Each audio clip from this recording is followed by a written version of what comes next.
নিচিনা লাগিছে সাউন্ডটো অলপ কিবা প্ৰবলেম হৈছে নেকি বুলি কৈ আছে ঠিক দুটা গীত গোৱাৰ পিছত ৰাজীৱ মঞ্চটো প্ৰায় 5 ফুট মান ওখ আৰু প্ৰায় 7-8 ফুট মান আঁতৰত একো নাই তলত অকমান কেঁচা মাটি আছে ঢিলা মাটি কিনি তাত একো বয় বস্তু নাই যেতিয়া তৃতীয়টো গান গাবলৈ তেওঁ হাজু হ'ল অকমান আগফালে এনেকৈ দৌৰি অহা নিচিনা হ'ল তাৰপিছত লগে লগে বাগৰি পৰিল মঞ্চত এতিয়া সকলো আমি দৌৰি আহিলোঁ ধৰিলোঁ কি হ'ল কি নাই চকুত বহুৱালোঁ পানী ছিটিয়াইছোঁ ইটো কৰিছোঁ সিটো কৰিছোঁ তাৰপিছত তেতিয়ালৈকে কিন্তু চকুটো অকণমান মেল খাই আছে ধুনীয়াকৈ হৈ আছে কি হৈছে কি নাই আমি একো কৰিব পৰা নাই মানুহবোৰ গোটেইবোৰ বেৰি ধৰিছে তেতিয়া আমি হাতে হাতে ধৰি গোটেই ৰাউণ্ড কৰি দিলোঁ যাতে কোনো মানুহ ভিৰ নহয় অলপ মুকলি ঠাই লাগে তেতিয়া তৎক্ষণাতে আকৌ গাড়ী আনি তেওঁক হস্পিটেললৈ লৈ যোৱা আমাৰ কাষৰে এখন প্ৰাইমেৰী অকণমান ডক্টৰ এজন আছে তাত প্ৰথমতে দেখুৱালোঁ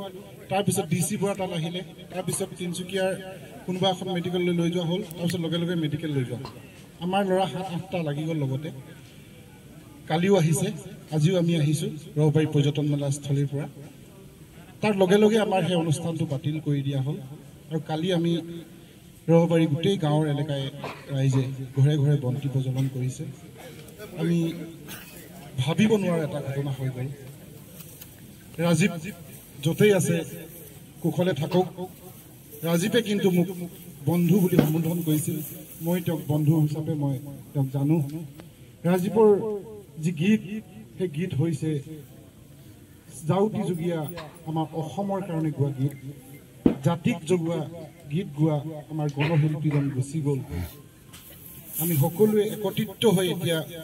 পৰৱৰ্তী যিখিনি বাস্তৱ চিন্তা সেই চিন্তাখিনি আমি কৰিব লাগে সকলোৱে হাতে হাত ধৰি যিয়েই সিদ্ধান্ত নলওক অতি যোগাত্মকভাৱে বাস্তৱ যিটো চিন্তা তেওঁৰ পৰিয়াল আছে গতিকে সেই কথাখিনি চিন্তা আমি কৰিম যথাসময়ত আমাৰ এই সকলো সহযোগিতা আমাৰ ফলত থাকিব ৰাজীৱে চিৰকাল আমাৰ মাজত থাকি যোৱা গণশিল্পী হিচাপে প্ৰতিষ্ঠিত হৈ গ'ল শিল্পী হিচাপে তেওঁ গীত গাই গাই মৃত্যু হোৱা অন্যতম এজন ৰাজীৱ তেওঁ যিহেতু গীত গাই গাই মঞ্চতে ঢলি পৰি গীত গোৱা মানে এইটোৱে প্ৰমাণ কৰিছে যে ৰাজীৱে দেশ আৰু মাটিৰ কাৰণে জাতিৰ কাৰণে সেই পৰ্যন্ত উশাহ